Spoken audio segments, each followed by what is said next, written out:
आप सभी को मेरा हार्दिक प्रणाम, नमस्कार, जय श्री माता जी।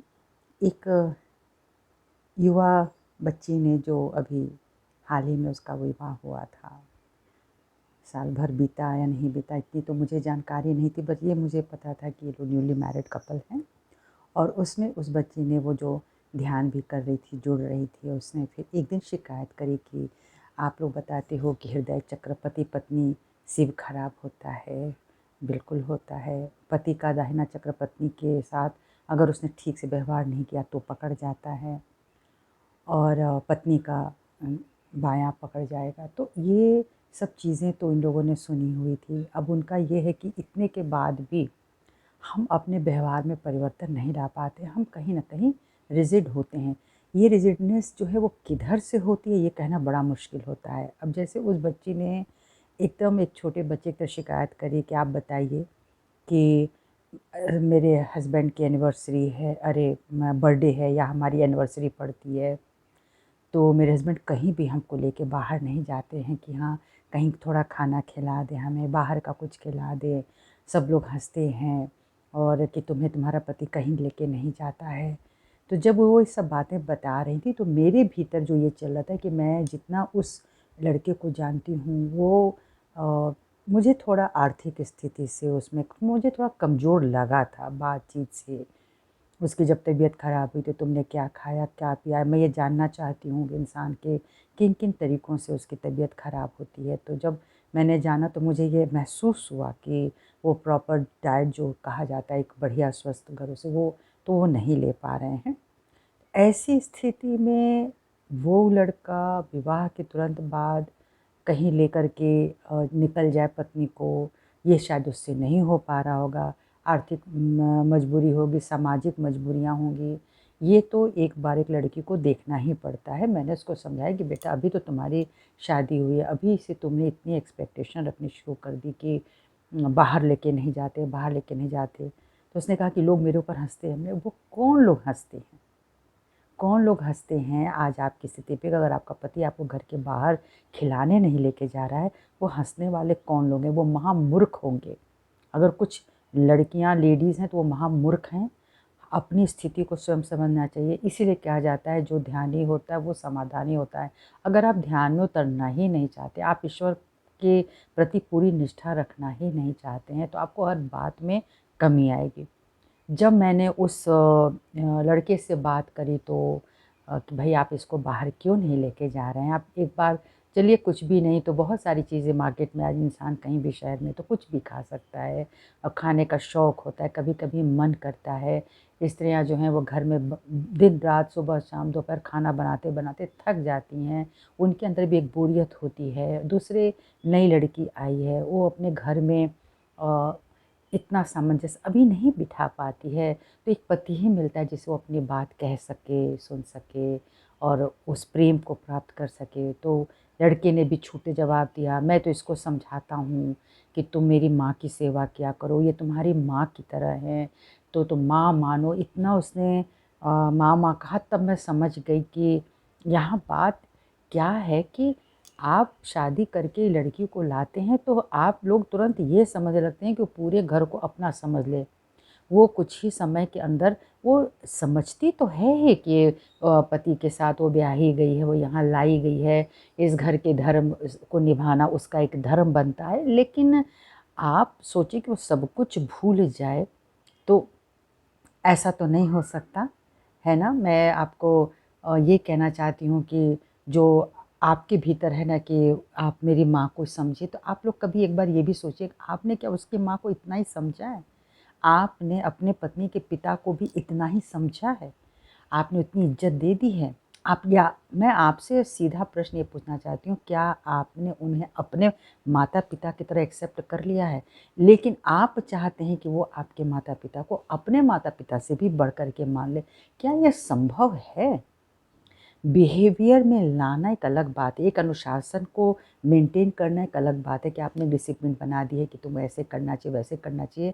लेकिन आप ये सोचें कि आप तो चले गए बाहर रोटी कमाने के नाम पे, अब वो लड़की जो दिन भर रोटी ही बना रही है, ये सेवा कर रही है, वो कर रही है, कुछ ना कुछ तो घर में काम कर रही है ना, आपका काम कर रही है, अपने जो आपके इनके सास ससुर बैठे उनके काम कर रही है, तो वो कर रही है। लेकिन अगर कोई मनमुटाव हो जाए, आपको नहीं पता होता है, जब आप लोग बाहर जाते हैं तो फिर आपके पेरेंट्स क्या बोल देते हैं लड़कियों को, बहू को बोलते हैं, सभी व्यंग कस देते हैं, कभी ऐसे बोलते हैं कभी वैसे, तो बहुतेरे घर ऐसे होते हैं, और वो भी गाँव घर की तो फिर बात ही छोड़िए। तो बहुत कुछ बोल दिया जाता है, माता पिता की ओर बोल दिया जाता है, लड़की सुबह सुबह के कमरे में रो लेती है, फिर अपने काम को करना शुरू करती है, थोड़े झगड़े भी हो सकते हैं। कहने का अर्थ है चलिए ये सब हो रहा है, आपने इस लड़की के लिए क्या किया, जिनको आप पत्नी बनाकर लाए हैं, चलिए बहू बना आपने इनके लिए। तो कहने का अर्थ ये है कि एक बहुत पहले एक युवा मेरे पास आया था, उसने ये कहा कि माँ मैं शादी करने जा रहा हूँ। मामा कहता था मैं शादी करने जा रहा हूँ। बहुत अच्छी बात है, बधाई हो। मतलब हाँ, मैं सोच रहा हूँ कि मेरी बूढ़ी माँ है, क्योंकि वो अपने 4-5 संतानों में सबसे छोटी संतान वही थी और लड़का। तो मैं तो सोच रहा हूँ कि मेरी बूढ़ी माँ के लिए कोई दो रोटी बना करके दे दे। ये बात जो है ना, पता नहीं क्यों ये जो सेंटेंस है कि मैं इसलिए विवाह कर रहा हूँ कि वो मुझे मेरी बूढ़ी माँ को 2 रोटी बना करके दे दे। आप लोग ये वाक्य मत बोला करिए। जो आपके घर में आएगा, आपका खाना जो बनाएगा, वो 2 रोटी आपके माँ को भी दे ही देगा। लेकिन जब आप ये सोचते कि वो तुम ये सेवा करोगी, तुम उनकी सेवा करोगी, तुम इनका करोगी ना, तो वो अब सेविका के तौर पे तो नहीं चल पाएगा। एक तो वक्त बदल गया है, अब ये लगता है कि तुम्हारे पास थोड़ा रुपया पैसा है तो तुम रख लो, एक मेड रख लो और करा लो सेवा, 2 रोटी बनवा लो, है ना। भाव भाव तभी बनेगा जब आप भाव देंगे। आप सब जो बाग दिखा करके ले आते हैं, शादी हो जाती है, और जब यहाँ आते तो एक अलग तरह के यथार्थ तल पे वो लड़की उतरती है। उसको पहले से बता दो ऐसा ऐसा है, तुम्हें विवाह करना है तो करो, नहीं तो फिर हमारे साथ ऐसे करना पड़ेगा। ठीक, अपनी आर्थिक स्थिति बताएं, अपना सब कुछ बताएं, और फिर अब आप लोग विवाह करें। क्योंकि कोई तो अब ऐसा तो नहीं है ना कि उसने लड़की देख ली, चलो भाई हम शादी कर लिया, उसने लड़का देख लिया। अब तो ऐसा होता नहीं है, लड़कियां भी समझ रही हैं, लड़के भी समझ रहे हैं। तो बस कहने का यही अर्थ है कि देखिए, पति बनना भी बहुत ज़रूरी होता है। पति केवल सिंदूर डाल देने से नहीं बन जाता, लड़की मजबूरीवश भी आ गई तो भी नहीं बनता। आप देखें, लोगों के हृदय में प्रेम नहीं बन रहे हैं, आप उन्हें अलग से ये समझाइए कि अभी मेरी स्थिति ठीक नहीं है, चाहे अभी थोड़ा सा संकोच मुझे होता है, पर आएगा, आगे एक समय आएगा, मैं लेकर के जाऊंगा। मैंने भी उस लड़की से कहा कि अभी तुम धीरज रखो, अभी घर में तुम कुछ अच्छा बना के खिला दो। तो हाँ, माँ ने एक मीठा बना दिया, तो सोचो एक मीठा ही बना, आप कुछ और बढ़िया लजीज खाना नहीं बना सके ना। तो बस यही है कि हमको बाहर खाना है। मैंने कहा अभी थोड़े पति के लिए आप बना लीजिए, खिला लीजिए, ठीक है, थोड़ा सा अपना व्यवहार यहाँ दिखा दीजिए, अच्छा करिए। उसके बाद देखिएगा वही पति एक दिन आपको बाहर ले जाएगा, है ना। बहुत सारे लोग होते हैं, मैंने बहुत सारे ऐसे जेंट्स को देखा जो बाहर अकेले खाना नहीं चाहते हैं, वो चाहते हैं कि मैं घर में लेके जाऊं। मैंने एक जगह ये भी पढ़ा था, मेरे पति थे, वो सामान कुछ न कुछ जो है, जैसे कहीं बाहर कुछ खाना हुआ, कुछ लोग खा रहे हैं, जलेबी खाए, समोसे खाए, तो मेरे हस्बैंड ख़रीद करके ले आते थे घर पे। हम लोग को बड़ी खुशी होती थी। बोले हाँ, आज आज इतने लोग खा रहे थे, तो मैंने सोचा मैं घर के लिए, बच्चों के लिए तुम लोग ले लेके चलो। तो क्या होता है, ये बहुत सूक्ष्म चीज़ है। एक समोसा या जलेबी मैटर नहीं कर रहा है, मैटर ये कर रहा है कि उस व्यक्ति ने याद रखा कि मेरे घर में ये भी लोग हैं जिनको थोड़ा सा ये अच्छा लगेगा खिला करके। तो जब आप इस तरह से कोई चीज़ ला के अपनी पत्नी को खिलाते हैं ना, आपका देखिए शुक्र, कहते हैं ना, जब प्रेम मजबूत होगा तो शुक्र मजबूत होता है। इसीलिए पत्नी भी कभी को सोच ले कि मेरे पति को ये चीज़ अच्छी लगती है, आज किसी तरह से, चाहे वो जुगाड़ ही करके, चाहे मेहनत करके हम ये चीज़ बना के खिला दें, तो अच्छा लगता है। वो बस एक प्रेम हो जाता है। वो बात ये नहीं कि खाना क्या है, बात ये है कि वह जो आपके भीतर प्रेम आया था उसके प्रति, वह जागरूक जब हो जाता है, सामने वाले को एनर्जी मिल जाती है कि इसे थोड़ा मेरे लिए सोचा।